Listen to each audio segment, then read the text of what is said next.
Welcome to the EMEA Recruitment Podcast, proudly brought to you in partnership with Operation Smile. If you can support us in creating 100 new smiles through this partnership, please donate at emearecruitment.com/operation-smile. In this episode, we speak to Hung Lee, Curator of Recruiting Brainfood. He explains why recruitment is both an art and a science. So, hello everybody. Welcome to the next episode of the EMEA Recruitment Podcast in partnership with our good friends over at Operation Smile.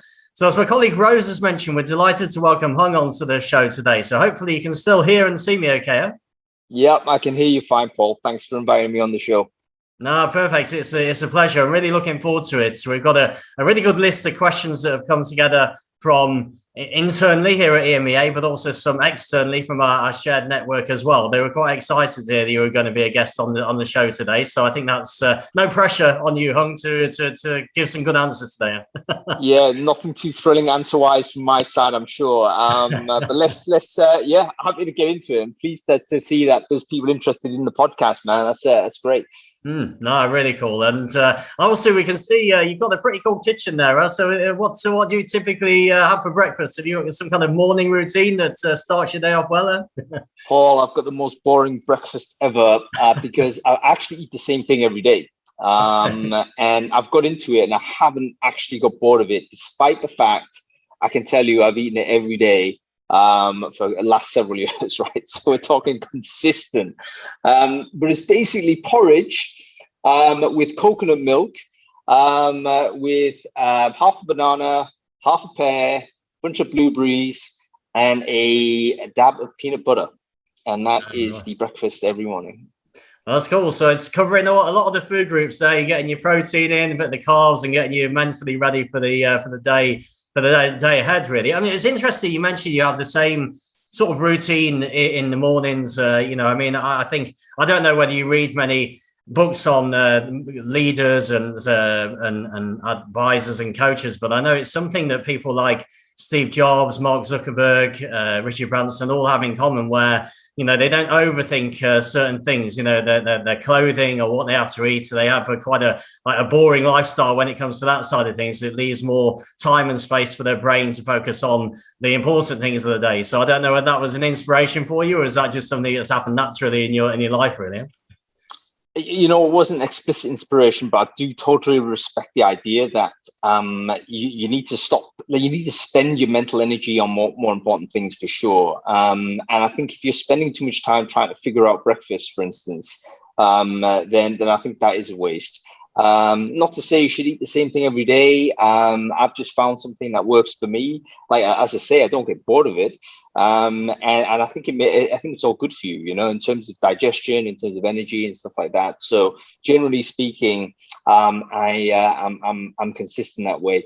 There's definitely value in routine as well, man, because it just sets your mind in the right place to get on with the day. You get out of bed, your brain isn't working properly. The routine helps you get into the day, and that's the best way to get things started, as far as I know. Mm-hmm. No, it's very, very true. You do find if you've got that routine in place, you can keep it going for a good month or so, then it almost just becomes natural to keep that going, and you're not having to overthink the smaller things, which helps with the bigger things in life as well, which is really cool. And I think one of the things that a lot of people have mentioned on the podcast, I think it's generally thought, if you're able to smile quite a lot, then the world just seems to be a lot better generally. And given that the show is in partnership with the charity Operation Smile, I thought I'd ask you a nice kind of easy question to get the podcast underway. So what was the last thing that made you smile, Hung? Well, I'm smiling right now, Paul, because I'm delighted to be here. And you know what? I looked at this question. I thought, I can't. And this is it's probably a bad example, mate, because it's not a good reason to smile. But I kind of enjoyed the football result on Saturday. And I do have a pity for the Man United fans. I get it. Very, very difficult. But I just enjoyed a little bit seeing them like lose their stuff completely, like total mental breakdown when they were losing 4-0 to Brentford. And I just thought, you know what, having been such a dominant team, annoyingly dominant team for such a long time, especially when I was growing up, this is kind of nice comeuppance from my side of it. So yeah, that gave me a little bit of Schadenfreude. So it's a bad smile. I apologize. Probably not what Operation Smile intended. And apologies in advance to all the Man U fans out there. Well, I think we're going to get along well, because I'm a Liverpool fan, so I was also smiling quite a bit at their Man United's results at the weekend as well. So it was it was a big shock. It was one of those things you can imagine they're gonna claw it back at some point, but I don't think anyone was anticipating Brentford beating them 4-0. That is for sure. Yeah, the thing is, the reason why I think you're kind of okay to smile at Man U is because you know they're going to be back at some point. You know, they're not going to be a club that's destroyed by this. They've had a tough 10 years, let's say, but in that time they've still won trophies. And they're still up there. You know, they just need to get it together. And there's actually an interesting study on, things like cultural change, performance, recruitment, all of those things, actually the stuff we care about in our business, that actually you can look at Man United as very much a case study of how you can spend the most money. You can imagine this in a recruitment context, just going out there, charging out, paying the biggest salaries, getting the biggest name players, etc. But if you haven't got the culture right, or you haven't got a method right, you haven't got a clear strategy that people can buy into, it doesn't matter. And I think it kind of really dovetails in to the work we do, to just study how you can actually screw it up even if you have all the resources. No, it's true. I mean, I was watching the panel of experts after the game, and all saying really that this, where Man United are at the moment as a club, is largely coming from the top, because the guys who own them are never ready at the matches. They're lacking identity, culture. They've recruited the wrong people in, and it was almost like watching a recruitment exercise, in the week. It was very interesting to see, and I think it'll be something that we'll be touching on a bit later as well, around the recruitment and some of your thoughts on where we're at in the market and the industry right now. But I thought, before we kind of get into that, I thought it'd be really interesting just to get more of an insight into yourself, actually, Hung, because I've been on quite a few of your LinkedIn Live sessions, and looked at the recommendations you've had on LinkedIn as well, and it's clear you've got obviously a huge passion and drive for recruitment generally, and I just wondered where that comes from. If you look back, through your life and career, where did the passion for recruitment really begin, and where did it come from, do you think? It's interesting. I don't really know. I mean, I'll be lying to you if I said, hey, listen, when I was a kid, I was dreaming to be a recruiter. That wasn't the case. But my interests were always in how people kind of work together and how they operate. I remember when I was a younger, in college, I was thinking, maybe I want to study psychology, let's say, try and figure out why the motivations of people, and how they can get to a certain point where they make, right or wrong decisions and stuff like this. And I ended up studying sociology, anthropology, history, those types of things, essentially because I was interested to figure out how human beings works and how they work together. And I think it's just a fortuitous circumstance that I ended up doing a job that actually is quite aligned to that. Why is sometimes a objectively talented person the wrong hire for that group or that team? Again, we can go back to football on this. Sometimes a great player, you drop him in a certain context, and guess what? He's the worst thing you could do is to have that person in that context. Nothing to do with the quality of the player, but why is it that person no longer performs and actually degrades the performance of everyone else? So I think recruitment is a great deal about that. There's a lot of intuition that we need to get to employ when we're recruiting.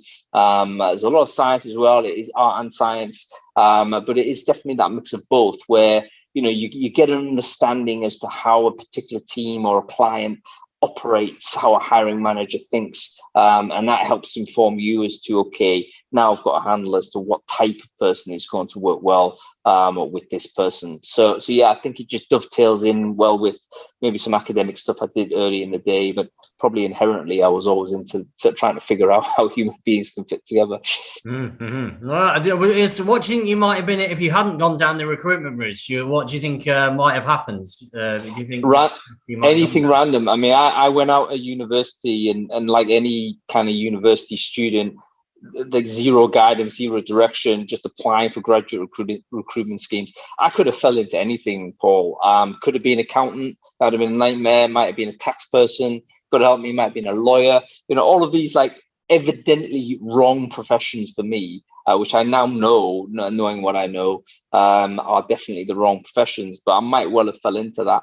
And maybe that personal journey itself informs a little bit of the passion these days, because I think especially when you're very early in your career, you don't really have the awareness as to what type of career path or what kind of role might actually suit you best, and we're often led by I think very poorly funded career services, and the resourcing back in my day was certainly not there.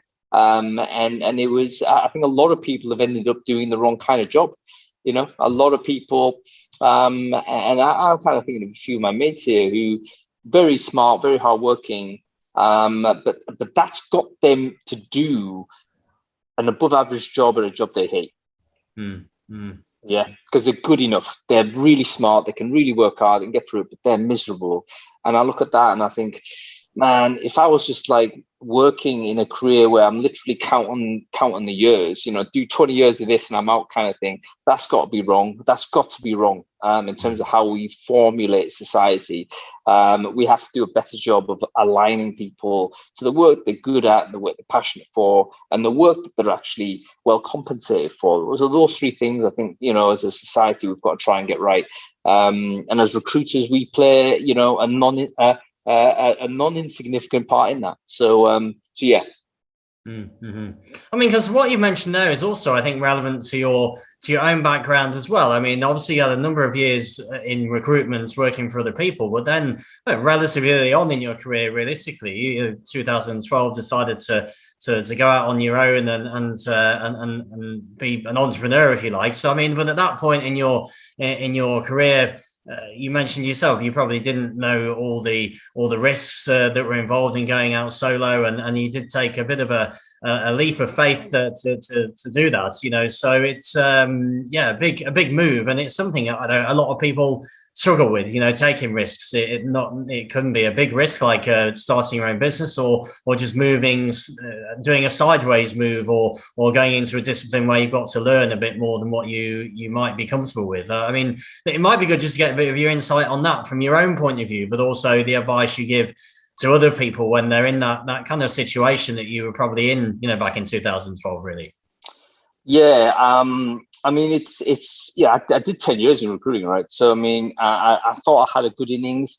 The sort of nature of the job, nature of the work, at least as I was doing it, it got to the point where I mentally I was a bit burnt out from it.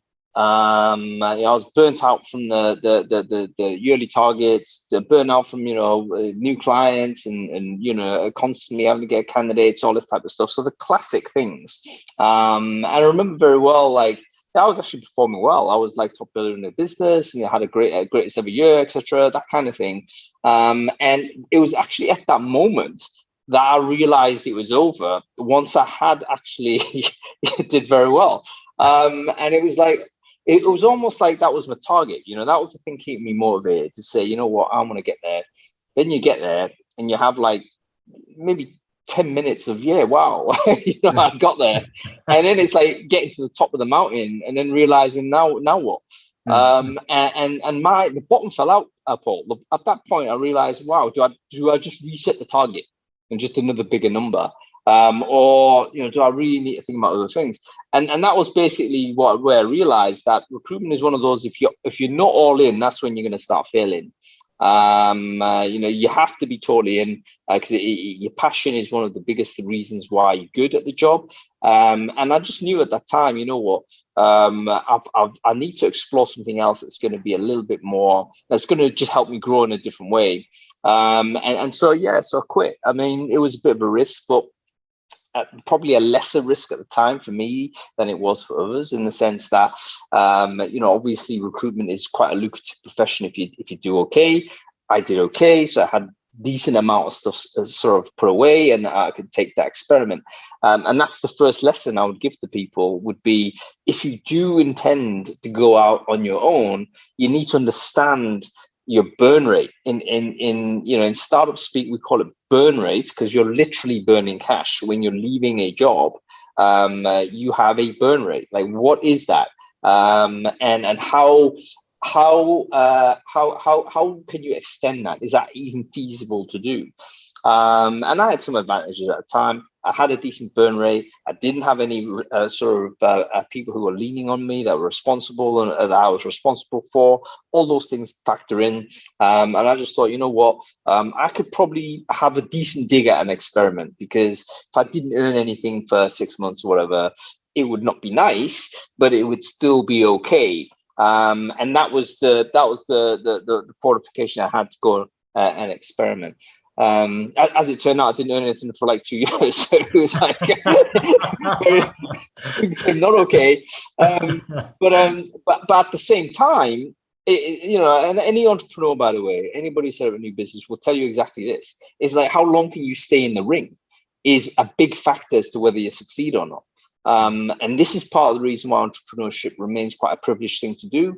There's a reason why all of these tech entrepreneurs are all like single blokes, typically, white male educated, from middle class backgrounds, because they've got that runway, whether it's from family or whatever it is, that can give them that that opportunity to fail enough times for success to emerge. And that's worth thinking about, folks. If you think about setting up on your own, that's what you got to think about. It's about how long can you stay in the ring, because whatever the plan you have, it's unlikely to survive contact with reality. I remember I had a plan. I thought, yeah, this will work. Dropped out, give it a shot. Couldn't sell a thing. So I was the first sort of business I had was this is actually in 2009. It was basically when I realized that social media was starting to become a thing, social networking was there. I looked at that and thought, you know what, this is probably going to have an impact in recruiting, because suddenly recruiters are no longer that dependent on the company database, for instance. We can maybe find our own candidates, maybe we can find our own clients. Maybe I can learn enough about the social web and then teach that back to recruitment agents and say, hey, let me take you to the 21st century, so to speak.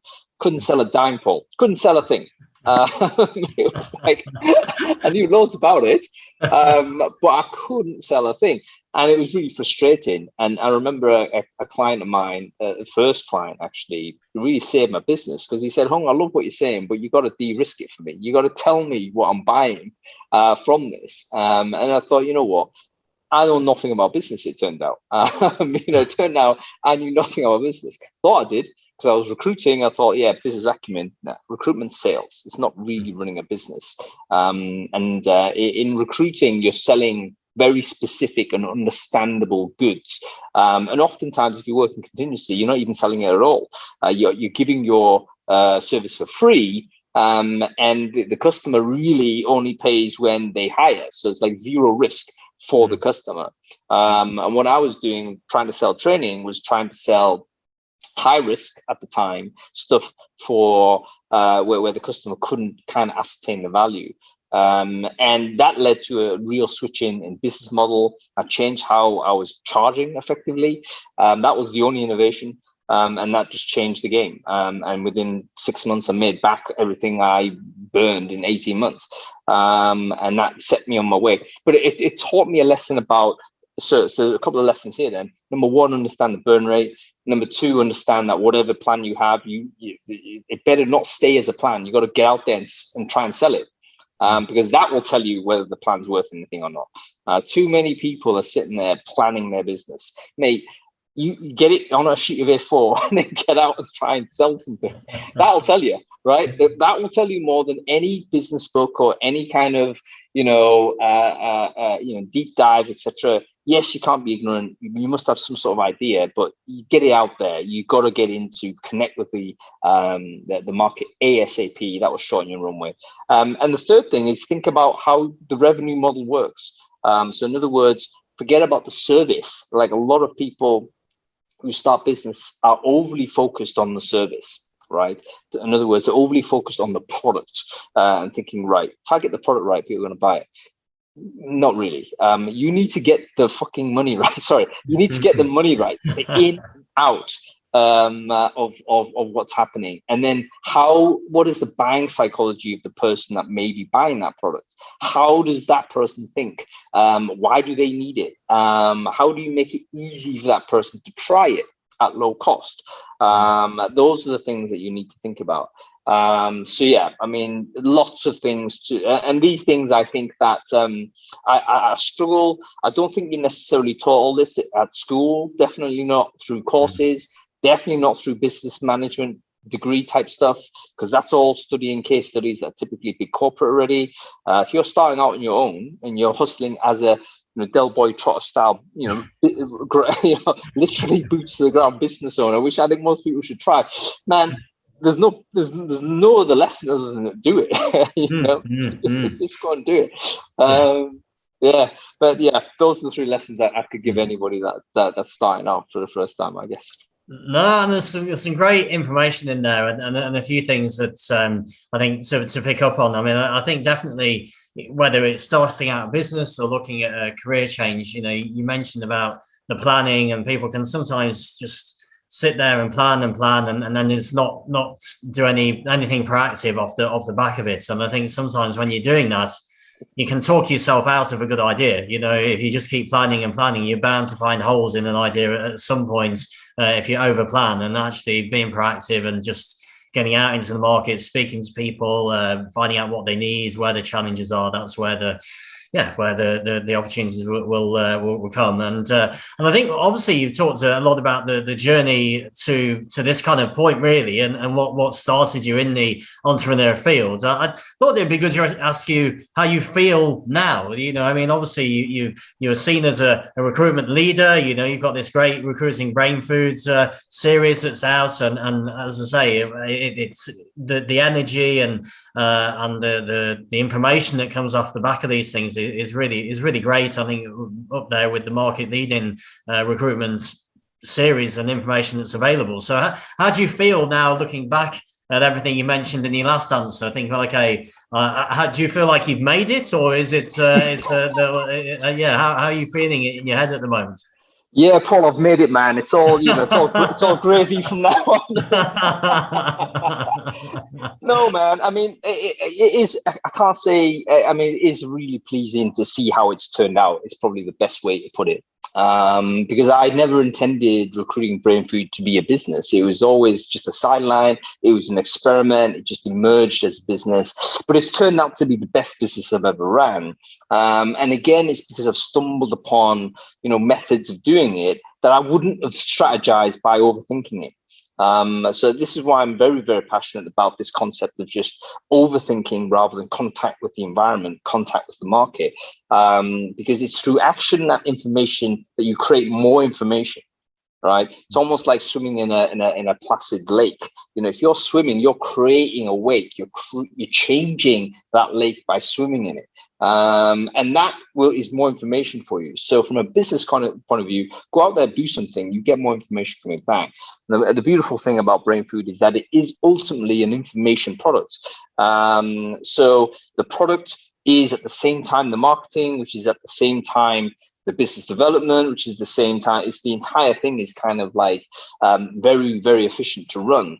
So yeah, I'm pleased with how it's gone. Is it the end game? No, I'm very hyper motivated to continue to serve the ecosystem. So I see my role now as like, okay, here's a recruitment ecosystem.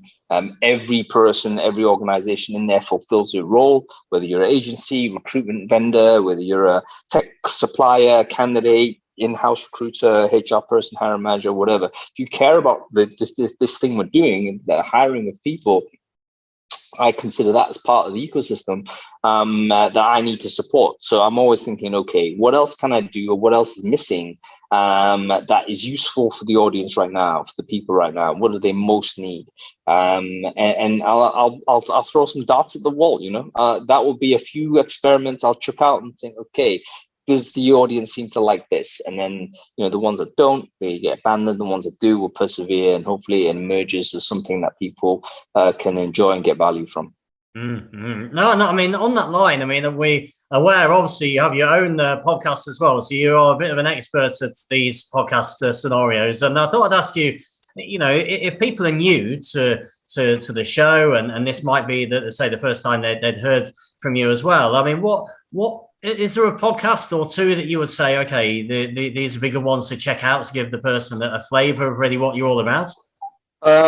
No, and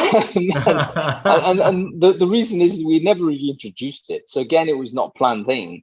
So Brainfood started as a newsletter, and it started, okay, let's just curate great content for people to read. So that comes out every Sunday. People can go out and consume that. That's for free for anybody in the business, in recruiting. Free for anybody, to be honest, but it's recruitment oriented. And then I wanted to have an opportunity for people to discuss it. So basically, it's like, oh, there's lots of interesting stuff there, but it might be it's just landed on people's inboxes. Maybe they'd like to talk about it, or maybe they'd like to know more. How can we create the context for that to happen? And that's where the idea of doing something like Brainfood Live came out, where I would do a live stream, and we'll end up just trying to talk to people about these topics. And it didn't quite. It's not that thing now, because we started this about 3-4 years ago, pre-COVID, pre-Zoom, and it turned out that no one wanted to come on screen to have a chat with us. So it was like, so the idea was me and Adam Gordon, who's now at iSIMS, but he was always a good interlocutor. We'd chat about things anyway. Thought, look, why don't we just get this on stream, and whoever's interested, we just bring them on and have a chat through it.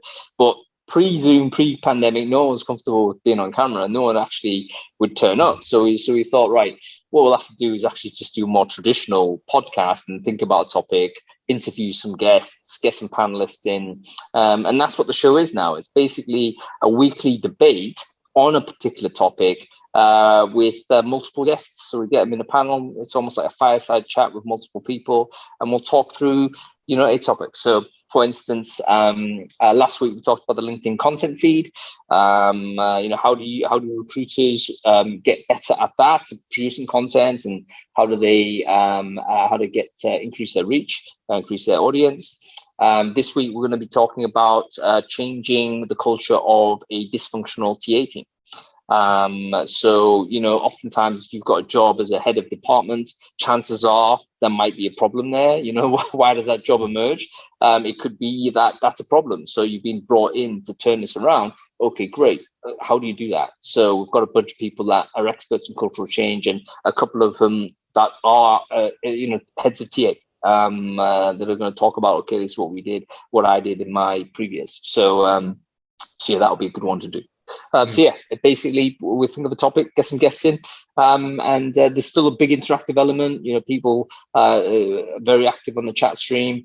We talk to the people that come on. Sometimes they can come on if they're up for it. So yeah, that's the thing that we do weekly on Fridays.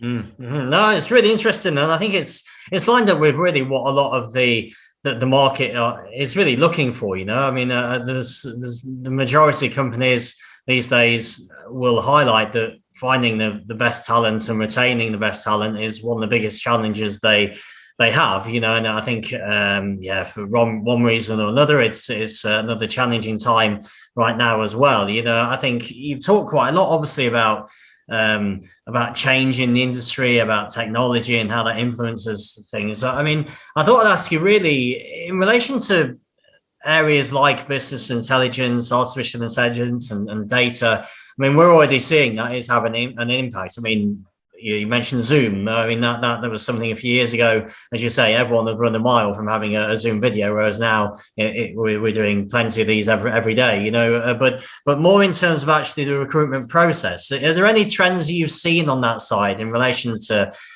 how technology is used to maybe build the recruitment cycle in the most efficient and effective way? You know what, you talk about the Zoom, but that in itself has triggered a great deal of innovation. So it's not only the shifting of interviews from in person to a video. It's simultaneously a shift from an analog experience to a digital one, which suddenly means that stuff that we never had data on before, we now have tons of data on. You remember back in the day when, so agency supply classic scenario, you send a great candidate to a hiring manager interviews a candidate and then comes back and says, yeah, not good enough. You think, hey, what happened there? You got no clue what happened there. You have no clue what happened in that interview. You just got to take the hiring manager's word for it. Candidate might have a totally different story, and you think, right, what can we do here? We don't know. Now imagine now a scenario where it's on Zoom. You can record that interview. You can get metadata from there. You can understand what actually went on. And you can start like doing trend analysis and start, it's called interview intelligence. So I'm very, very bullish about this new category of products where people are using video, but they're mining the data from it. Not to, hammer hiring managers, but to use it as a training aid for managers. To say, you know what, Mr. Manager, did you realize that, in the course of that interview, actually you spoke 60% of the time, and that seems to be a consistent pattern through most of your interviews. Now, generally speaking, your interview to the speaker time should be about 70-30 interviewee dominant, because you're learning from that person. So there's a training thing. Now, how many times do you suspect that happens with a hiring manager and then you can't prove it or you can't help the hiring manager in any way? Here's the data that can help. Now, this is going to be more difficult for an agent to go ahead and advise a client. But if you have a strong relationship, this would be a super service to provide. Let's say you're speaking at C-level, or you're speaking to a manager of managers, and you can say to them, hey, listen, what if I could not only provide you candidates, but provide you with a way of interviewing these candidates so that you can improve the interview capability of your hiring managers? Hiring managers should care about getting better at interviewing. Are you debiasing your interviews? Are you doing interviews in such a way where the candidates can get the most information to you? Are you providing the best candidate experience for these people who are in high demand?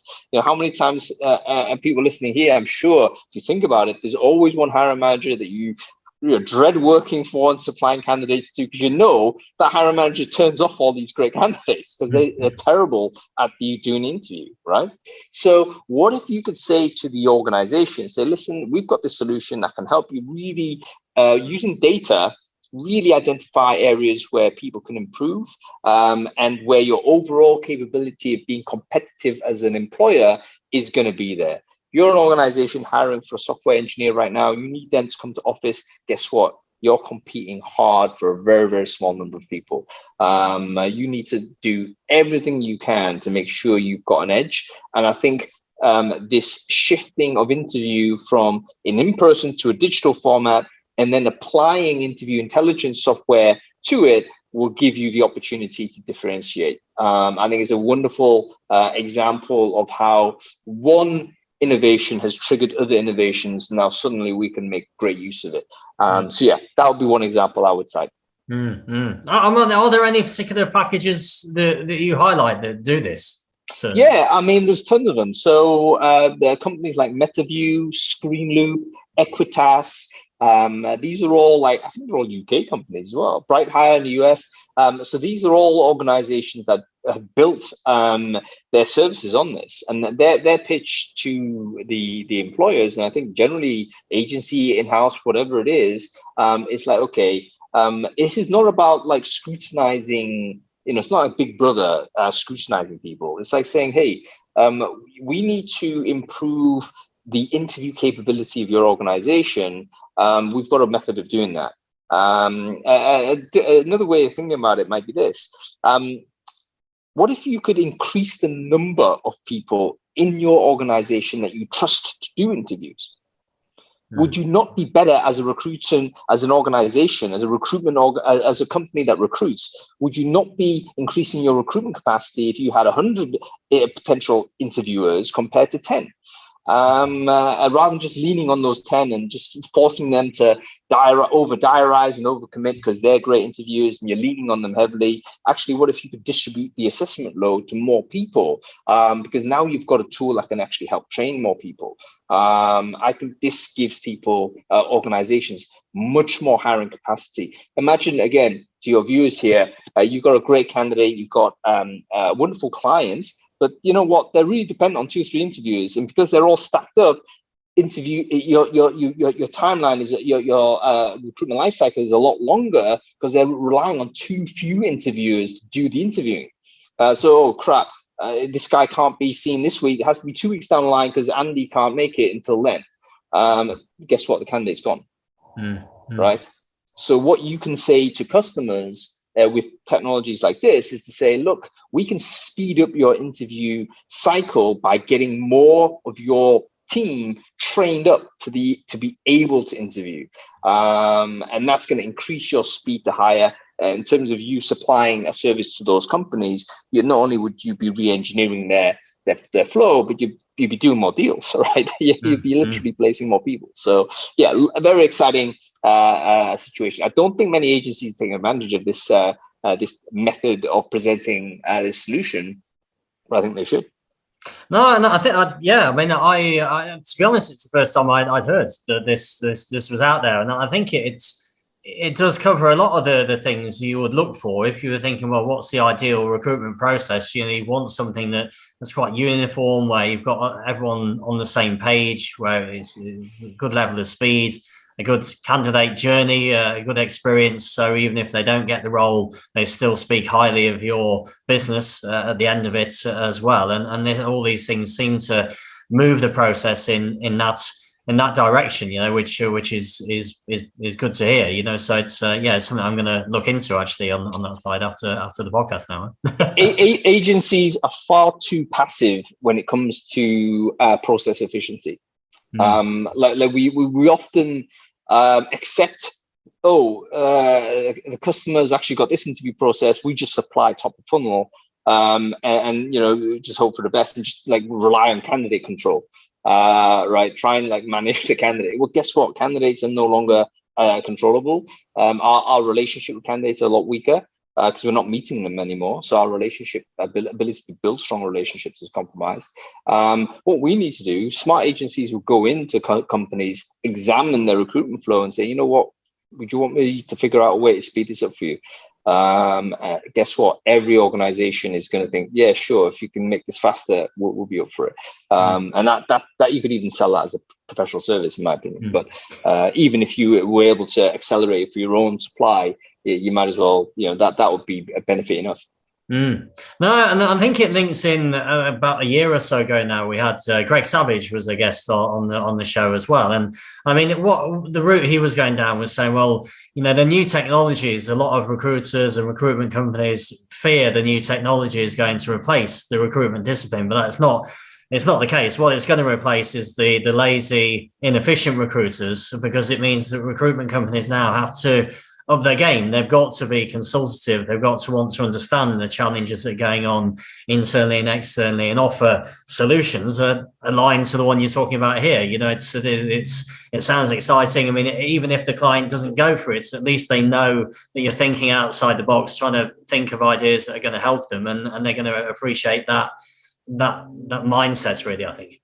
Yeah, your credibility go through the roof. It will go through the roof because if a company has an inefficient process, they're going to struggle to hire. And recruitment is one of those things where if you don't do it quickly, it will quickly turn into a massive resource sink. So in other words, the longer it takes, the more work, and it just exponentially grows. So if agencies are able to come forward and advise and say, hey, listen, we could reduce this or we could speed this up like this, and this, I think they'll be all ears. And you'll prove it in the pudding as well, because some of this is like, it's not magic. It's just, it becomes obvious very quickly that this is going to work. So yeah, I'm a big fan of some of these technologies, and I think agencies need to jump all over them. Mm-hmm. No, that's it. There's more and more options available these days, and it's just making sure you choose the right ones. But from what you've been talking about there, this definitely seems like something that is worth looking into a lot more. It's we cover quite a lot of these things off in terms of what makes a great recruitment process. But I guess there is a tough question that I think a lot of people struggle to answer on this show, and it's around when things go wrong, because obviously, you'd like every hire to be the right hire, and you'd like every hire to stay in the business for a number of years, but clearly it doesn't work like that. And I didn't know if you'd ever thought about or done a study on what the true cost is of the wrong hire, whether you had any thoughts on that. Yeah, I think I personally haven't done any study on this, but there's lots of companies that have. I think Smart Recruiters, ATS, have come up with a very good report on this, like what is the cost of a bad hire. And one of the interesting experiments that they did was they had I'm not sure whether they still do it, but if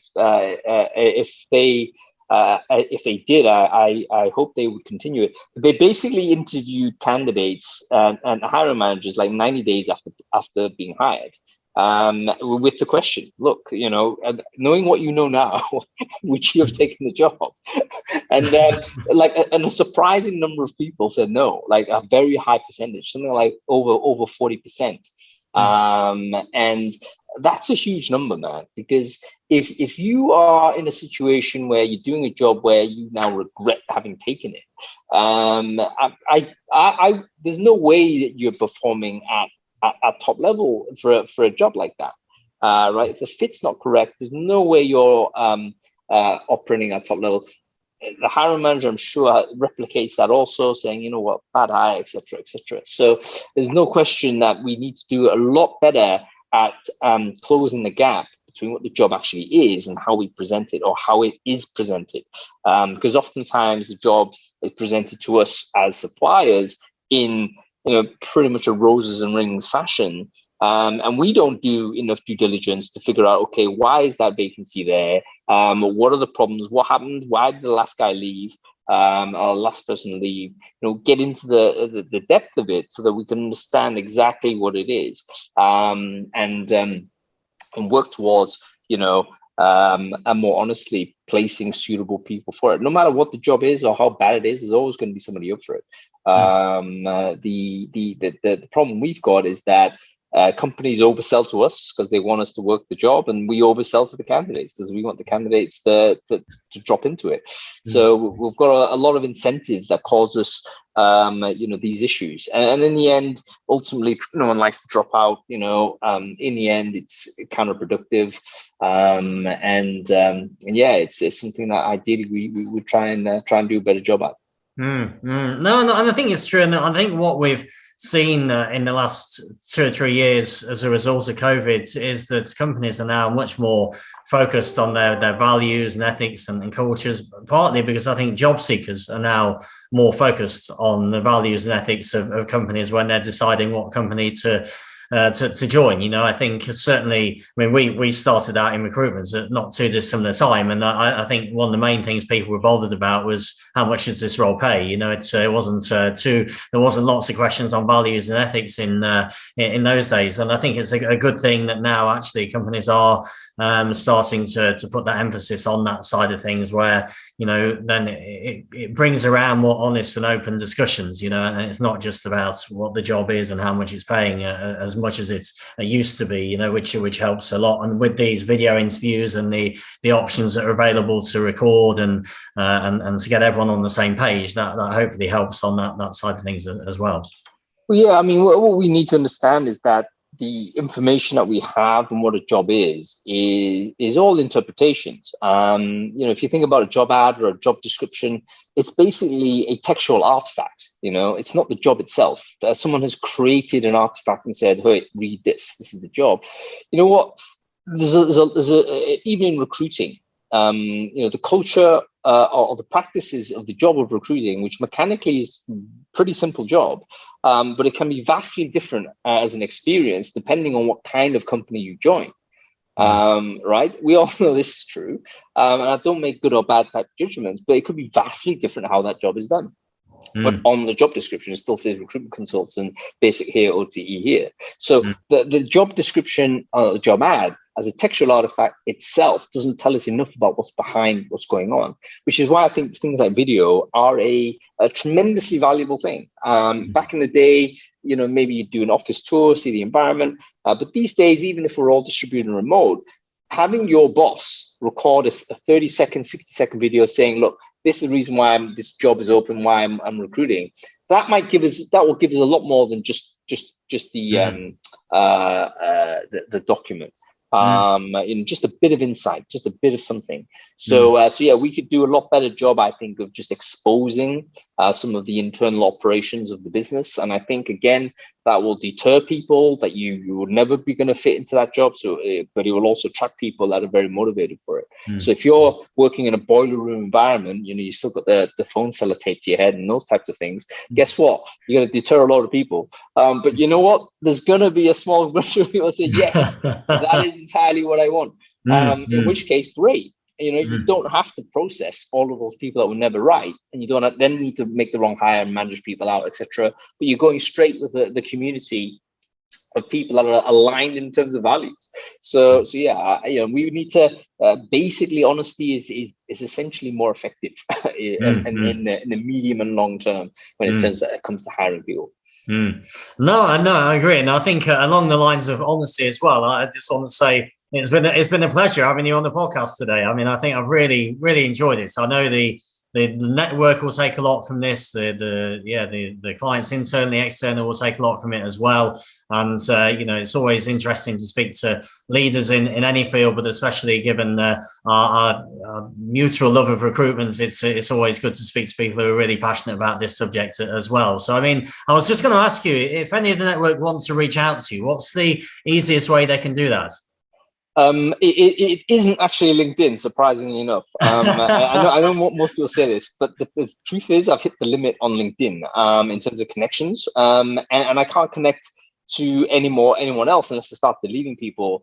And it's actually really difficult to delete people. I mean, I don't know whether you've tried to do it, but there's no filter. Like the filter options are really limited. So you can't delete people that are dormant for this amount of time. No, it's very difficult. So best way is always sign up for the newsletter. It's recruitingbrainfood.com. You'll be able to see what I'm up to there. I send the newsletter out every Sunday. And yeah, I do talk to people via the emails. Once you've signed up, then basically you can communicate with me via that channel.